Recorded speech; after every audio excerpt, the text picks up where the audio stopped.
테슬라의 일론 머스크에게 로보택시는 오랫동안 준비해온 수건 사업입니다. 현재 많은 전문가가 테슬라의 당장 중요한 것은 저가형 전기차 출시라고 하지만 머스크는 로보택시 사업을 우선시하고 있습니다. 머스크는 왜 로보택시 사업에 집착할까요? 로보택시는 완전 자율주행 기술을 기반으로 한 사업으로 일반 전기차 판매와는 근본적으로 다릅니다. 전기차 판매는 일회성이지만 로보택시는 한 대로 지속적인 수익을 낼 수 있습니다.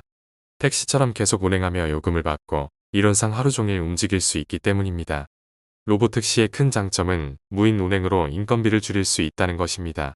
처음 차를 만드는 비용 외에는 차가 수명을 다할 때까지 계속 돈을 벌 수 있습니다. 이는 물건을 파는 게 아니라 서비스를 제공하는 거라 이익률이 훨씬 높을 수밖에 없습니다. 지금까지 알려진 정보로는 로보택시는 테슬라가 직접 만들고 소유하며 운영할 가능성이 거론됩니다. 처음에는 테슬라 차 주인들이 자발적으로 공유하거나 우버 같은 회사에 팔 것이란 얘기도 있었지만 당장은 테슬라가 직접 운영하는 쪽으로 가고 있습니다. 그렇다면 로보택시의 수익성은 얼마나 높을까요? 예를 들어 설명해 보겠습니다. 테슬라의 로보택시와 일반 전기차의 제조 비용이 32,000달러로 같다고 가정해 봅시다. 일반 전기차는 40,000달러에 팔고 20%의 이익을 남긴다면 한 대당 8,000달러의 이익이 생깁니다.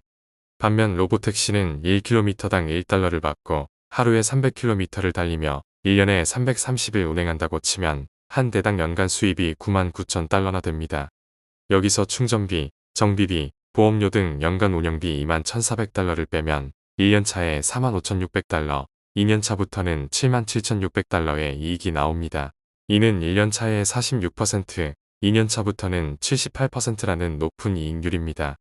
앞서 말씀드린 자동차 판매 이익은 운영비를 제하지 않고 제조원가만 뺀 매출 총 이익이었는데도 불구하고 로보택시가 훨씬 높게 나옵니다.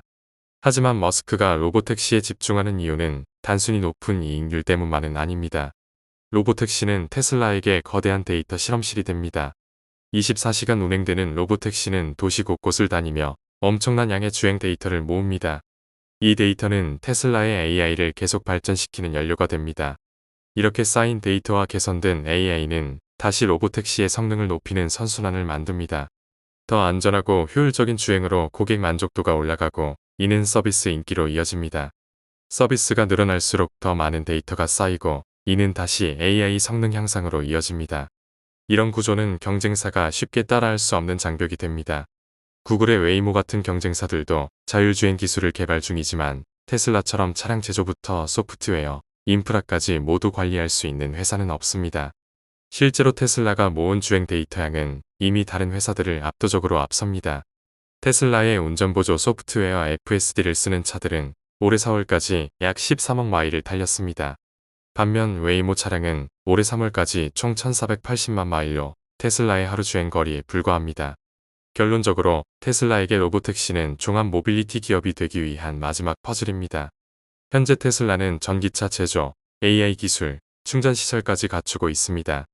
로보택시 서비스가 본격화되면 테슬라는 방대한 실시간 주행 데이터를 얻게 되고 이를 통해 AI 기술을 더욱 발전시키며 자율주행 시장에서의 위치를 더욱 굳건히 할 수 있을 것입니다. 머스크가 집착하는 이유죠.